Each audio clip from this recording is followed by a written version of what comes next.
Hello, ഞാൻ ആദിൽ ഷുക്കൂർ. ഞാൻ international relations ഫാക്കൽറ്റിയാണ്. അപ്പോൾ നമുക്ക് India is having border disputes with various Nations അല്ലേ. അപ്പോൾ അതിനെപ്പറ്റി നമുക്ക് ജസ്റ്റ് ഒന്ന് നോക്കാം. അപ്പോൾ നമ്മൾ എടുത്തു നോക്കുവാണെങ്കിൽ ഇന്ത്യ എന്ന് പറഞ്ഞാൽ ഒരു സൗത്ത് ഏഷ്യൻ നേഷനാണ്. സൗത്ത് ഏഷ്യൻ്റെ ഏകദേശം സെൻട്രൽ പൊസിഷനിലാണ് ഇന്ത്യ കിടക്കുന്നത്. ഇന്ത്യയുടെ മുകളിൽ ഹിമാലയാസ് ഉണ്ട്, താഴെ ഇന്ത്യൻ ഓഷ്യൻ അല്ലേ. അതുപോലെ India is sharing border with around 9 Nations. അത് 2 രാജ്യങ്ങളുമായിട്ട് ഇന്ത്യക്ക് എന്താണ് മാരിടൈം ബൗണ്ടറി ആണുള്ളത്. ഏതൊക്കെ? നമ്മുടെ ശ്രീലങ്ക ആൻഡ് മാൽഡീവ്സ്. ഈ പറഞ്ഞ ഏകദേശം എല്ലാ രാജ്യങ്ങളായിട്ടും ഇന്ത്യക്ക് എന്താണ് ഏകദേശം ബോർഡർ ഡിസ്പ്യൂട്ടും കൈൻഡ് ഓഫ് കാര്യങ്ങളുണ്ട്. എല്ലാ രാജ്യങ്ങളായിട്ടില്ല, എന്നാലും മോസ്റ്റ് ഓഫ് ദി നേഷൻസ് ആയിട്ട് നമുക്ക് ബോർഡർ ഡിസ്പ്യൂട്ടും കൈൻഡ് ഓഫ് കാര്യങ്ങളൊക്കെ ഉണ്ട്. ഓക്കെ, അപ്പോൾ ഈ ബോർഡർ ഡിസ്പ്യൂട്ട്സിൻ്റെ റീസൺസ് ഒക്കെ ഭയങ്കര വേരിയഡ് ആണ്. ഇപ്പോൾ ചിലപ്പോൾ എടുക്കുവാണെങ്കിൽ there will be some historical reasons. ഇപ്പം ബ്രിട്ടീഷേഴ്സ് ആണ് കുറേ നാൾ ഇന്ത്യ ഭരിച്ചത് അല്ലേ. അപ്പോൾ ബ്രിട്ടീഷേഴ്സ് ഇവിടുന്ന് പോകുന്നതിൻ്റെ ഭാഗമായി അവർ പെട്ടെന്ന് ബോർഡർ ഡിമാർക്കേറ്റ് ചെയ്ത് പോയി without much planning and all. അപ്പോൾ അത് കാരണമായി ഇപ്പോൾ ഇന്ത്യ ആൻഡ് പാകിസ്ഥാൻ തമ്മിൽ ഇഷ്യൂസ് ഉണ്ട്. ഇപ്പോൾ ഇന്ത്യ ആൻഡ് ചൈന എടുത്തുവാണെങ്കിൽ ഇന്ത്യ ആൻഡ് ചൈനയുടെ ബിറ്റ്വീൻ ഉള്ളത് മക്മോഹൻ ലൈനാണ്. അപ്പോൾ അത് റിലേറ്റഡ് ആയിട്ടുള്ള ഇഷ്യൂസ് ഉണ്ട്. അങ്ങനെ വേരിയസ് ഹിസ്റ്റോറിക്കൽ റീസൺസ് കാരണം എന്താണ് ബോർഡർ ഡിസ്പ്യൂട്ട് ഉണ്ടെന്ന് ഓർക്കുക between India and various Nations. അതുപോലെ നമുക്ക് വേണമെങ്കിൽ പൊളിറ്റിക്കൽ റീസൺസ് കാരണം കാണാം. ഇപ്പോൾ ഇന്ത്യ പാകിസ്ഥാൻ എടുക്കുവാണെങ്കിൽ after independence India and Pakistan തമ്മിൽ 4 മേജർ യുദ്ധങ്ങളൊക്കെ ഉണ്ടായിട്ടുണ്ടല്ലേ. അപ്പോൾ അതിൻ്റെ ഭാഗമായിട്ടും we are having border disputes with India and Pakistan. Okay, പിന്നെ അതല്ലാതെ ഇപ്പോൾ നമ്മൾ കുറേ പ്രശ്നങ്ങൾ അതിൻ്റെ കാര്യങ്ങളൊക്കെ ഉണ്ടെന്ന് പറഞ്ഞല്ലേ. പിന്നെ സേർട്ടൺ പ്രശ്നങ്ങൾ നമ്മൾ പയ്യെ മുന്നോട്ടേക്ക് പോകുമ്പം സമാധാനപരമായി സോൾവ് ചെയ്തിട്ടുണ്ടെന്നുള്ള കാര്യവും ഓർക്കുക. ഇപ്പം ഇന്ത്യ ബംഗ്ലാദേശ് എടുക്കുകയാണെങ്കിൽ ഇന്ത്യ ബംഗ്ലാദേശ് തമ്മിലും എന്താണ് ലാൻഡ് ബോർഡർ ഡിസ്പ്യൂട്ടും അതിൻ്റെ കാര്യങ്ങളുണ്ടായി. പക്ഷേ നമ്മുടെ ലാൻഡ് ബൗണ്ടറി എഗ്രിമെൻറ്റ് വഴി നമ്മൾ സക്സസ്ഫുള്ളി നമ്മൾ ഈ 2 രാജ്യങ്ങളുള്ള ആയിട്ടുള്ള ബോർഡർ ഡിസ്പ്യൂട്ടും അതിൻ്റെ കാര്യങ്ങളൊക്കെ സോൾവ് ചെയ്തു എന്നുള്ള കാര്യവും നമുക്കറിയാം.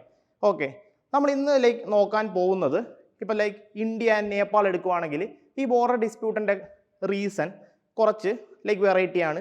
2 റിവേഴ്സാണ് ഇന്ത്യ ആൻഡ് നേപ്പാൾ തമ്മിൽ ബോർഡർ ഡിസ്പ്യൂട്ടിൻ്റെ മേജർ റീസൺ.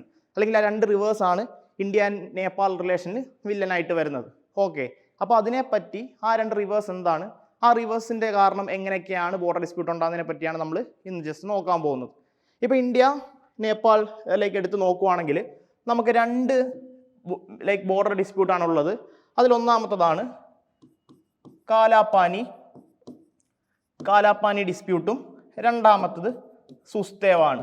ഓക്കെ, ഈ കാലാപാനി എന്ന് പറഞ്ഞാൽ ഇന്ത്യൻ സ്റ്റേറ്റ് ഓഫ് ഉത്തരാഖണ്ഡുമായിട്ട് ബോർഡർ ഷെയർ ചെയ്യുന്ന റീജിയനാണ്. അതുപോലെ സുസ്ത എന്ന് പറഞ്ഞാൽ നമ്മുടെ ബീഹാറുമായിട്ടാണ് ബോർഡർ ഷെയർ ചെയ്യുന്നത്.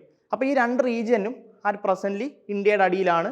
ഇവിടെ ഈ 2 റീജിയനുകൾ തമ്മിലാണ് നമുക്ക് നേപ്പാളുമായിട്ട് ഇഷ്യൂസ് ഉള്ളതെന്നുള്ള കാര്യം ഓർക്കുക.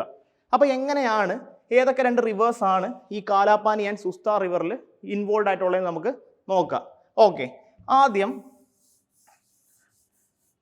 ഈ 2 റിവേഴ്സിൻ്റെ ബോർഡറൊക്കെ ഡിമാർക്കേറ്റ് ചെയ്തത് during the time of Britishers തന്നെയാണ്. ട്രീറ്റി ഓഫ് സഗോളി വഴിയാണ് ഈ 2 രാജ്യങ്ങൾ തമ്മിലുള്ള ബോർഡേഴ്സ് ഫിക്സ് ചെയ്തത്.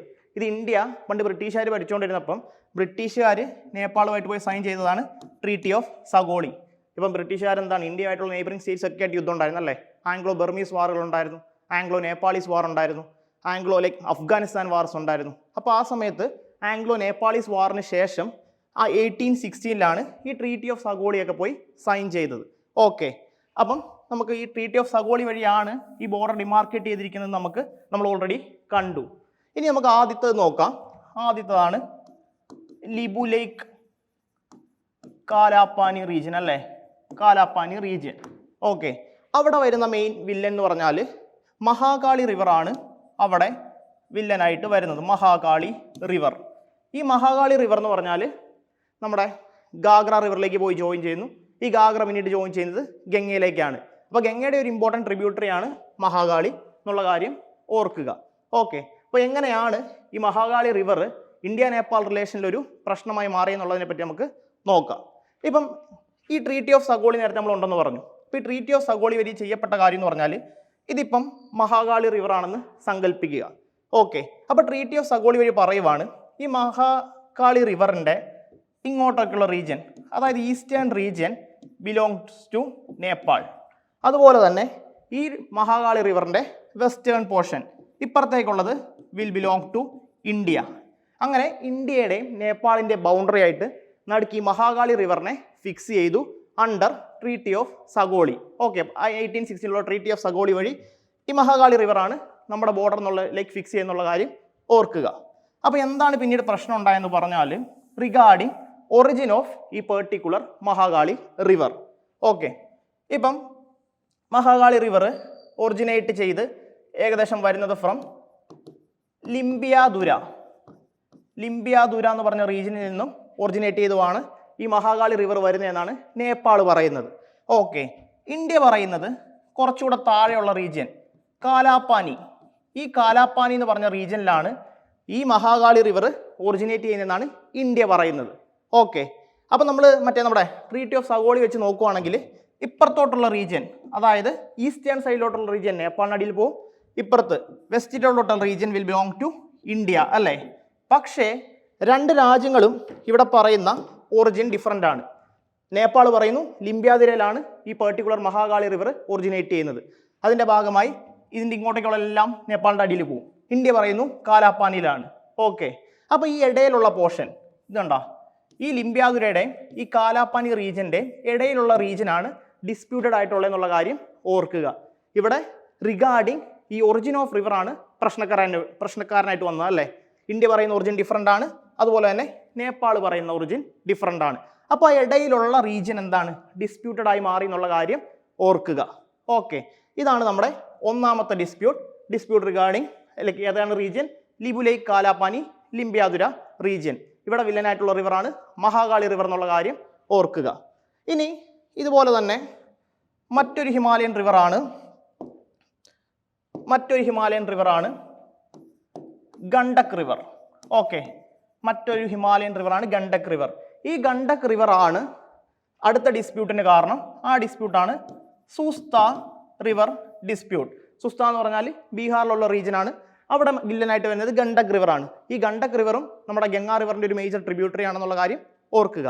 നമുക്കറിയാം ഹിമാലയൻ റിവേഴ്സ് ഒരു കാര്യത്തിന് പെർട്ടിക്കുലർലി ഫേമസ് ആണല്ലേ. അവരവരുടെ കോഴ്സ് കണ്ടിന്യൂസ്ലി ഷിഫ്റ്റ് ചെയ്യും. ഒരു പെർട്ടിക്കുലർ റീജിയനിൽ കൂടെ മാത്രമായിരിക്കില്ല അവർ ഒഴുകുന്നത്. അപ്പോൾ അവർക്ക് തോന്നുന്ന പോലെ കുറച്ച് ആൾ കഴിയുമ്പോൾ എന്താണ് വേറെ അവർ ഇപ്പുറത്തൂടെ മാറി ഒഴുകും. അതുപോലെ കോഴ്സ് ഷിഫ്റ്റ് ചെയ്യുന്ന ഒരു റിവറാണ് ഗണ്ഡക് റിവർ എന്നുള്ള കാര്യം ഓർക്കുക. ഇവിടെ വീണ്ടും ട്രീറ്റി ഓഫ് സഗോളി വരുവാണ്. ഓക്കെ, ഇത് നമ്മുടെ ഗണ്ഡക് റിവർ ആണെന്നുള്ള കാര്യം ഓർക്കുക. വീണ്ടും ട്രീറ്റി ഓഫ് സഗോളി വഴി മുകളിലേക്കുള്ള റീജിയൻ, അതായത് ആ റിവറിൻ്റെ മുകളിലേക്കുള്ള റീജിയൻ ബിലോങ്സ് ടു നേപ്പാൾ, അതിൻ്റെ അടിയിലേക്കുള്ള റീജിയൻ ബിലോങ്സ് ടു ഇന്ത്യ. ഇതും അണ്ടർ ഏത് ട്രീറ്റി ആയിരുന്നു, ട്രീറ്റി ഓഫ് സഗോളി വഴിയാണെന്നുള്ള കാര്യം ഓർക്കുക. ഓക്കെ, പക്ഷേ പ്രശ്നം ഉണ്ടായത് ഇത് നോക്കിയേ, ഇവിടെയാണ് ഏകദേശം നമ്മുടെ സുസ്ത കിടക്കുന്നതെന്നുള്ള കാര്യം ഓർക്കുക. അപ്പോൾ നമ്മൾ ഇത് നോക്കുവാണെങ്കിൽ സുസ്ത കിടക്കുന്നത് എന്താണ്, ഗണ്ഡക് റിവറിൻ്റെ മുകളിലാണല്ലേ. അപ്പോൾ സുസ്ത വിൽ ഒബ്വിയസ്ലി ബിലോങ് ടു ആരാണ്, നേപ്പാളാണ്. പക്ഷെ നമ്മൾ പറഞ്ഞു ഹിമാലയൻ റിവർ ആണ്. ഈ Himalayan river will continuously shift it's boundary അല്ലെങ്കിൽ ഷിഫ്റ്റ് ഇറ്റ്സ് കോഴ്സ് അല്ലേ. അങ്ങനെ ഗണ്ഡക്കിൻ്റെ കോഴ്സ് ഷിഫ്റ്റ് ചെയ്യാൻ തീരുമാനിച്ചു. ഗണ്ഡക് കോഴ്സ് ഷിഫ്റ്റ് ചെയ്യുന്നതിൻ്റെ ഭാഗമായി നേരത്തെ ഉള്ള റീജിയനിൽ നിന്ന് മാറി ഗണ്ഡക് എന്താണ് ഇങ്ങനെ ഒഴുകി. ഓക്കെ, പണ്ട് ഇങ്ങനെ ഒഴുകിക്കൊണ്ടിരുന്ന ഗണ്ഡക് മാറി മുകളിലൂടെ ഒഴുകി. അപ്പോൾ അങ്ങനെ ഒഴുകുന്നതിൻ്റെ ഭാഗമായി ഇപ്പം ഗണ്ഡക്കിനെ അടിയിലാണ് ഈ സുസ്ത എന്ന് പറഞ്ഞ റീജിയൻ വന്നത്. അപ്പോൾ നമ്മൾ ട്രീറ്റി ഓഫ് സഗോളി എടുത്തു നോക്കുവാണെങ്കിൽ ഇപ്പം സുസ്ത എവിടെ പോയി, വിതിൻ ഇന്ത്യൻ ടെറിട്ടറി ആയിപ്പോയി. കണ്ടില്ലേ. അപ്പോൾ വീണ്ടും എന്താണ് ഇവിടെ ഗണ്ഡക് റിവറിൻ്റെ ഷിഫ്റ്റിംഗ് കോസാണ് ഒരു ഡിസ്പ്യൂട്ടിന് കാരണമായത്. അപ്പോൾ നമ്മൾ കണ്ടു എന്താ, ഇന്ത്യ നേപ്പാൾ ബോർഡർ ഡിസ്പ്യൂട്ട് എടുക്കുവാണെങ്കിൽ രണ്ട് റിവേഴ്സ് കാരണമുള്ള പ്രശ്നങ്ങൾ നമ്മൾ കണ്ടല്ലേ. ഇപ്പോൾ ഒന്നാമത്തെ എടുത്തു നോക്കുവാണെങ്കിൽ അവിടെ കാലാപാനി ലിബു ലേക്ക് ലിംബിയാതുര ഡിസ്പ്യൂട്ട് ഉണ്ടായിരുന്നല്ലേ. അവിടെ പ്രശ്നമാകാൻ കാരണം എന്താണ്, ആ പെർട്ടിക്കുലർ റിവറിൻ്റെ ഒറിജിനെ പറ്റിയുള്ള തർക്കമാണ് അവിടെ ഒരു ബോർഡർ ഡിസ്പ്യൂട്ടിലേക്ക് നയിച്ചത്. അതേസമയം ഇവിടെ സുസ്ത ഡിസ്പ്യൂട്ടിന് കാരണമാകാൻ കാരണം എന്താണ്, ഇവിടെ ആ റിവർ ഹിമാലയൻ റിവറാണ്, ആ റിവർ കോഴ്സ് ഷിഫ്റ്റ് ചെയ്തല്ലേ. അപ്പോൾ കോഴ്സ് ഷിഫ്റ്റ് ചെയ്തപ്പം സുസ്ത ആ പെർട്ടിക്കുലർ റിവറിൻ്റെ അടിയിലാണോ മുകളിലാണോ പറ്റി പ്രശ്നങ്ങളുണ്ടായി. അത് കാരണമാണ് സുസ്ത ഡിസ്പ്യൂട്ട് ഉണ്ടായത്. ഓക്കെ, അപ്പോൾ ഇങ്ങനെ ഹിസ്റ്റോറിക്കൽ പൊളിറ്റിക്കൽ റീസൺസ് അല്ലാതെ ഇങ്ങനെ റിവേഴ്സ് കാരണവും ബോർഡർ ഡിസ്പ്യൂട്ട് ഉണ്ടാവും എന്നുള്ള കാര്യങ്ങൾ ഓർക്കുക. ഓക്കെ, ഇവിടെ ഈവൻ ദോ ഒരു ചേഞ്ചിങ് കോഴ്സ് ഓഫ് റിവർ ആണെങ്കിലും ഇവിടെയും ആ ഒരു കൊളോണിയൽ സാധനം ഉണ്ടെന്നുള്ള കാര്യം ഓർക്കുക അല്ലേ. ഇവിടെയും ആ ട്രീറ്റി ഓഫ് സഗോളി സൈൻ ചെയ്തത് ബ്രിട്ടീഷുകാർ കാരണം തന്നെയാണ്. ഓക്കെ, അപ്പോൾ നമ്മൾ എന്ത് റീസൺ ഇന്ത്യയുടെ ബോർഡർ ഡിസ്പ്യൂട്ട് എടുത്തു നോക്കിയാലും എവിടെയെങ്കിലും ചെറുതായിട്ട് എന്താണ് ഈ ബ്രിട്ടീഷുകാരുടെ പ്രശ്നങ്ങൾ വരുന്നുണ്ടെന്നുള്ള കാര്യം ഓർക്കുക. ഇന്ത്യയിൽ മാത്രമല്ല, ലോകത്തുള്ള എല്ലാ രാജ്യങ്ങളും എടുത്തു നോക്കുവാണെങ്കിലും ഈ കൊളോണിയൽ റൂൾ ഉണ്ടായിരുന്ന എല്ലാ രാജ്യങ്ങളും എടുത്തു നോക്കുവാണെങ്കിലും they will be having some sort of border disputes with neighbouring nations അല്ലേ. ഫോർ എക്സാമ്പിൾ നമ്മൾ ആഫ്രിക്കൻ നേഷൻസ് എടുക്കുകയാണെങ്കിൽ ആഫ്രിക്കയ്ക്ക് അവിടെയുള്ള ബാക്കി എല്ലാ നേഷൻസുമായിട്ടും കൈൻഡ് ഓഫ് എന്താ ബോർഡർ ഡിസ്പ്യൂട്ടാണ്. നമ്മൾ മാപ്പ് എടുത്ത് നോക്കുവാണെങ്കിൽ ഈ ആഫ്രിക്കൻ രാജ്യങ്ങൾ തമ്മിലുള്ള ബൗണ്ടറീസ് എന്താണ് ഇങ്ങനെ ലൈക്ക് സ്കെയിൽ വെച്ച് അളന്ന് മുറിച്ച് വരച്ച് വെച്ചിരിക്കുന്ന പോലെയാണ് അല്ലേ, സ്ട്രെയിറ്റ് ലൈൻ ബൗണ്ടറീസ് ആണ്. അപ്പോൾ ഈ വേരിയസ് യൂറോപ്യൻ പവേഴ്സ് ആഫ്രിക്കയിൽ പോയിട്ട് അവർ കൈൻഡ് ഓഫ് എന്താണ് ടെറിട്ടറി അവരുടെ ഉള്ളിൽ തന്നെ ഡിവൈഡ് ചെയ്തെടുത്തു.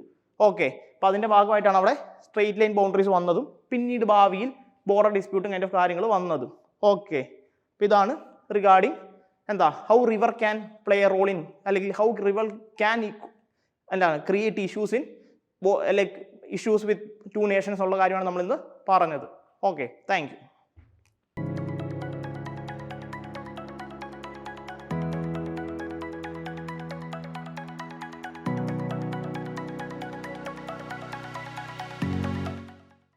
Come and join iLearn IAS and feel the difference.